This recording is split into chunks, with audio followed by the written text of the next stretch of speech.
Hey, everybody, welcome back to the AI Files, where we explore the fascinating world of artificial intelligence and its impact on education. Again, I am your host, Corey Gill, but today I'm very happy to host Jonathan Carrigan of our Faculty of Business and Information Technology. Welcome, Jonathan. Hi, Corey. Happy to be here. Super excited. Fantastic to have you. I get a lot of guests in the podcast this year, but I'll be honest, none have embraced AI quite the way you have, and I think it's really exciting to be able to share your experience with our listeners because I think it's a little more in depth. All right, so let's dig in. All right, let's start easy. Perhaps you can start with your view of AI in education and how you see it transforming what we're doing. Yeah, that's the easy one, is it? Okay. Um, I think this is an inflection moment. I think that AI it poses tremendous challenges, but more than anything else, transformative opportunities to really address a lot of the big challenges that we've always had with education. To this point, education, the model has been the same thing for well over 100 years. And we know there's challenges. We have students that struggle. We have exceptional students. We have students with special needs and everything in between. But we've never been able to deliver education at scale, one-to-one education at scale effectively. I think AI is going to make that possible. I think it's also going to take what we're already really good at as professors in each of our domains. We all have certain strengths and we all have certain soft spots where we're not as strong. And I think that AI is going to help us kind of mitigate those weak points and amplify the strengths that we have. So I think that it is not only transformative in terms of, oh, this is a really powerful tool. I think it's fundamentally going to force a rethink, a complete rethink of how teaching and learning is done. I like that. I like how you forcing it too, right? Because a lot of times we grab hold of things, we pull it in. If you think about some of the great technologies and whatnot, the internet, we kind of finally pulled it in. It took a little while, even our business phones and whatnot. But I think AI is almost forcing its way into our world, and we can push back as much as you want. But I think it allows for a lot more innovation than we've ever seen in the past. And so I'm curious as to your ways of using AI to enhance the learning experience to support your role, because that's where the innovation really transforms. For sure. And one of the challenges and opportunities is that the technology is advancing so quick. So It is. when ChatGPT first kind of blasted onto the scene in November of 22, I dove deep. I've been obsessing ever since. And just in that short period of time, like the last 2 and a bit years, how far it's come, like 2.5 years, it went from really not being it was impressive, but made a Absolutely. lot of mistakes, was not connected to the internet, could only do text. Yep. Now it is incredibly smart. It still makes mistakes, but nowhere near. Like it is essentially the equivalent of the top performer of any corporate team. It's performing as well. But even those top performers, every now and then, need a second set of eyes to make sure that we've dotted all the I's and crossed all the T's. And Love so that. not only is it incredibly smart, it's connected to the internet, but it's also multimodal now. It's beyond text, it's audio, it's video, it's graphics, it's photography, it's so much more. And that's in such a short window of time. And so with the technology evolving, how I'm leveraging it and integrating it into my teaching and learning is also an ongoing evolution.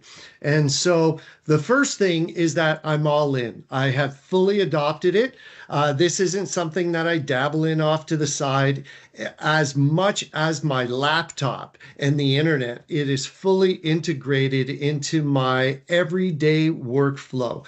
I'm Love it. engaging with it from start to finish, from conceptualization conceptualization around, okay, this is a problem I'm trying to solve, or this is a new thing that I want to create, or something's just not working and I want to figure out how I can improve it. I'm going to work with AI. I'm going Right. to develop that plan. I'm going to develop that strategy. I'm iterating. I'm brainstorming. I'm collaborating with the AI. But then once I have a sense of what I want to do, I'm working, continuing that collaboration and working with AI to then develop the plan, then develop the content. Then I'm integrating it into the delivery where I am engaging students and they're using it, or it's helping me to deliver an aspect of an activity or the course or some of the learning into that delivery. So from the very beginning of the idea point to the point of delivery and everything in between, it's a fully integrated part of the way I'm working. And so the way I've worked has completely transformed. That's awesome too, and I love the fact that you talk about its inflection and then the growth and how you've adapted and adopted to it, because that's integral, right? Like, it's continuing to grow. And so I'm going to take two concepts now and bring them together, because once you bring it in, I always call it as my TA. So we have our assistant in there helping us with everything that we do, and people keep like raising flags about ethical considerations. We have to think about integration into our various components, and then how do we make sure that AI doesn't supplement or replace, let me say it that way, human values and social needs. So how do you feel comfortable doing what you're doing and still knowing that Jonathan the person's coming through instead of AI the bot? Yeah. Uh, if it makes sense for AI the bot to step in where I used to be, then great, it should. And then I need to reimagine, well, what is my role? And the reality is that AI is becoming increasingly good at many things. And the reality is, and I say this a lot, moving forward now, AI is the subject matter expert across Absolutely. every domain.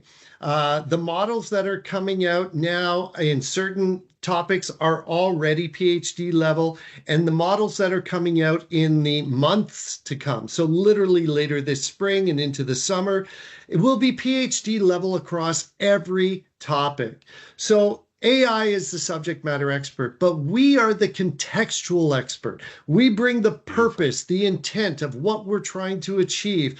We bring the context of why are we trying to achieve that, the constraints that we're living within that we have to take into consideration, the people we're engaging with and their needs and so on. All of that context we bring. AI is blind to it, doesn't have any of that capability. And so it's really a matter of saying, okay, if I can hand off and delegate task one, two, three, four, and five to AI, right? That doesn't threaten me. That frees me up now to refocus on where the blind spots where AI does not knock it out of the park, and then really center my focus and my value is in that area. And I think that AI is going to get to an amazing point of being able to deliver theory on a one-to-one basis in a very compelling and meaningful way, and sometimes probably better than me. I've used tools like Notebook LM and taken my lecture slides and dropped them in to create a AI podcast summary of my lecture. And I'll sit back, I listen to everyone to do the quality check, and sometimes I'm sitting there listening and going, wow, this is more interesting and more compelling than what my lecture actually was, right? And so if I it's going to agree. do that job, great, fantastic, it does that job. But what a lot of people don't recognize or give enough emphasis to the fact that it doesn't just do that job, it does the job with my direction, almost like an assistant, where it's like, here's what I need you to do, here's how I need you to do it. I will give it the rules and some instructions around it. I'll give it samples of examples of good work versus bad work and so on. The few first iterations, I will review it and give it feedback to refine and fine tune its work, very much like onboarding a new employee. So now it's almost almost like, hey, the college has given me permission to have an assistant. I'm training that assistant. I'm deciding what tasks I'm going to delegate to that assistant. I'm then monitoring it and giving it feedback so that it gets better at that job. And then that's freeing me up to be much more higher level strategic in terms of the guidance that I'm going to provide. It opens up a whole new world of the art of the possible because I've been so limited by my own individual capacity that while I wish or I knew I should be doing X, Y, and Z, Yep. I don't because I just don't have the time or the capacity to do so. AI has opened up that world where I can do all of those things now, but I can also spend much more time focusing on the people relationships, both in terms of supporting my students one-on-one as a group, as well as facilitating much more applied learning where they are engaging with each other so that my focus is much more on human soft skills, interpersonal collaboration skills, the application of theory skills within the context that they're going to be graduating into. And so I'm happy to delegate whatever tasks make sense to delegate them to the AI so that I can reimagine the art of the possible of what I'm able to do in the context of this course and my role in achieving those goals. Yeah, and that's fantastic. I'm glad you bring it there, especially the human values, the context, the connections. Um, just a couple nights ago, we were at the annual business gala that we put on, and it was great because one of your students, who obviously you've connected with, because they said, "Hey, Jonathan, what about?" And they mentioned Mary, right? And Mary, as I understand it, is an AI that you have involved in one of your courses. So maybe we can talk about how you've used Mary to foster what you just talked about, while you still keep your collaborative components with the students alive. Great. So a couple of things. So one, what Mary is essentially a custom GPT that's been trained on the course material, the course learning outcomes, and so on. But it actually started with me developing custom GPTs for each of my courses so that they were trained specialists on that particular topic, on the material, on the course Awesome. outline, the learning outcomes, knowing what the assessments are going to be. And then I would use that AI to then redevelop my course outline, to redevelop my assessments, to update all of my course materials, helping me build my slides and helping me build and create activities. And I'm coming up with so much better activities and using that to experiment as well, pushing the boundaries of what can AI actually do. And before I get back to Mary, I'll give you an example.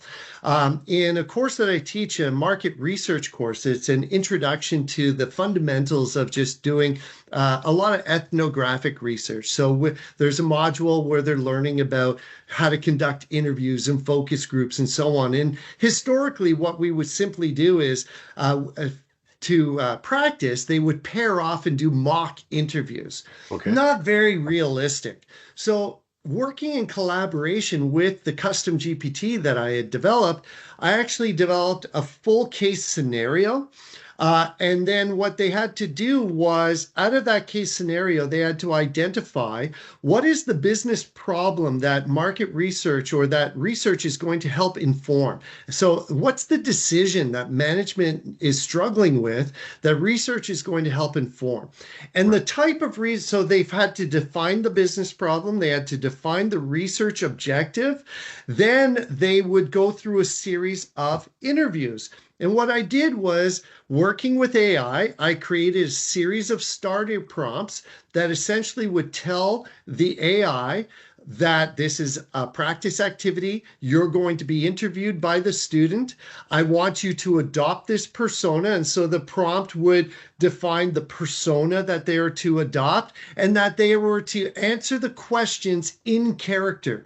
And Okay. so I had three of them. So the students were going to essentially interview these three personas. And the AI was instructed they're only allowed to ask 5 questions. So they've got their business problem, they have their research objective, they're going to conduct these interviews. They know they only have 5 questions, so they have to be strategic about the questions they're going Yep. to ask. Yep. And then when they ask, the AI is responding in character like the customer that they would be trying to learn from.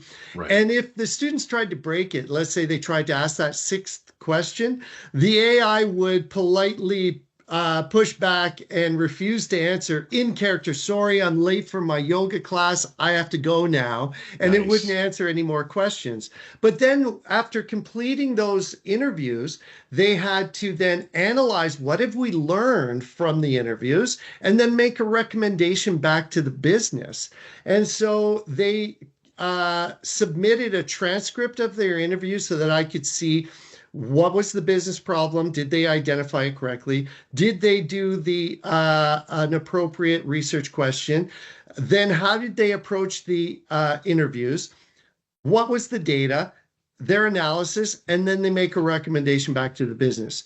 Right. Much more realistic to the Yeah. Yeah. real world of how they're going to use interviewing in market research.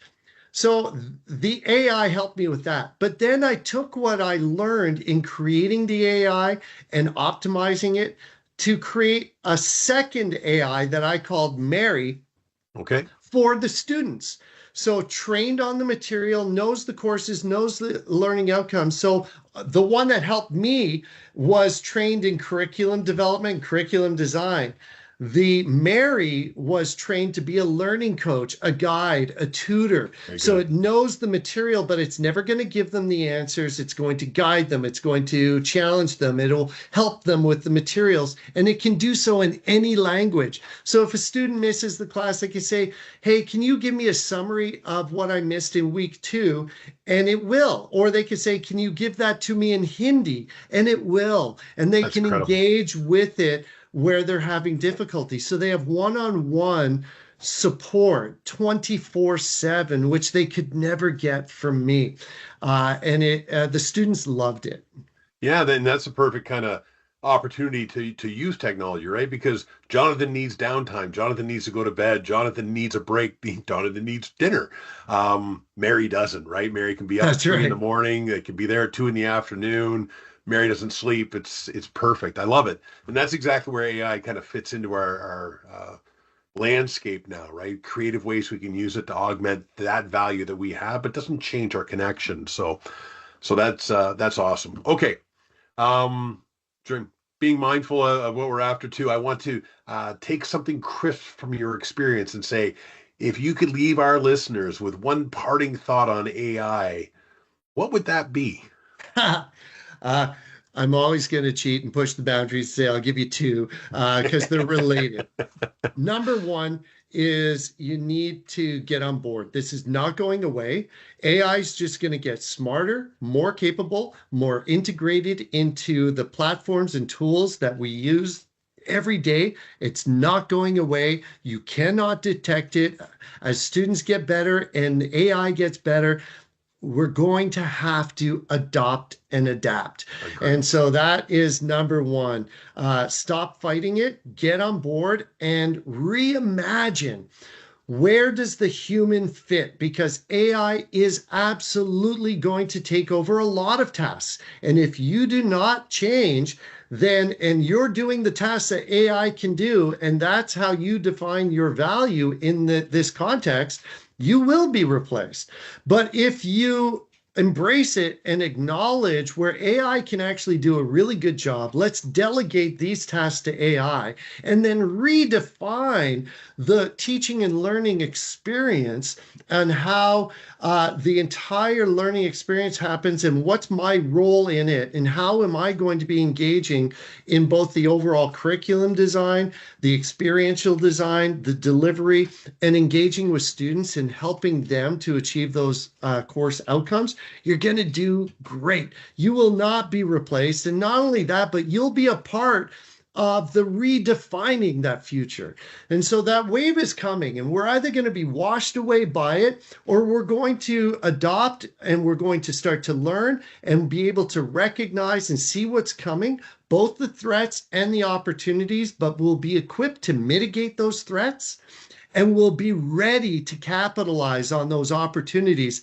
And we may not sail that wave riding it like a pro surfer. We'll just be holding on to survive, but you'll be able to ride it out. And so that's the main is just adopt and adapt and really get in there and experiment with the tools and be open to throwing out the status quo and reimagining what it could be, because there's a lot wrong with our current model of education. And I Right. think that opportunity not only presents AI not only presents the opportunity to fix those problems, but it's forcing us to rethink the overall education model. Yeah, I love that. I love the idea of the wave because so many things have come in waves, and we've learned to ride the wave, and AI is kind of that next wave, and it seems to be a much bigger wave and maybe a faster moving wave, but it's a transformative wave, just like other things have been, and those people who figure out how to ride it, the ones who are That's going to be right. surviving in the end, right? So, and I think that back being pretty much wraps up the time that we have for our conversation today. Unless you have any final words. No, that's great. This is fun. I could talk all day on Awesome, this. yeah. And you and I tend to get into that cycle, so I'm trying to hold us firm to our commitment, right? So, Jonathan, thank you for joining me today and sharing your experience and insights. It's always exciting to do. I love it. This has been a blast, and I think what you're doing with this podcast is amazing. Keep going. Well, thank you very much. And to our listeners, we hope you found this discussion enlightening.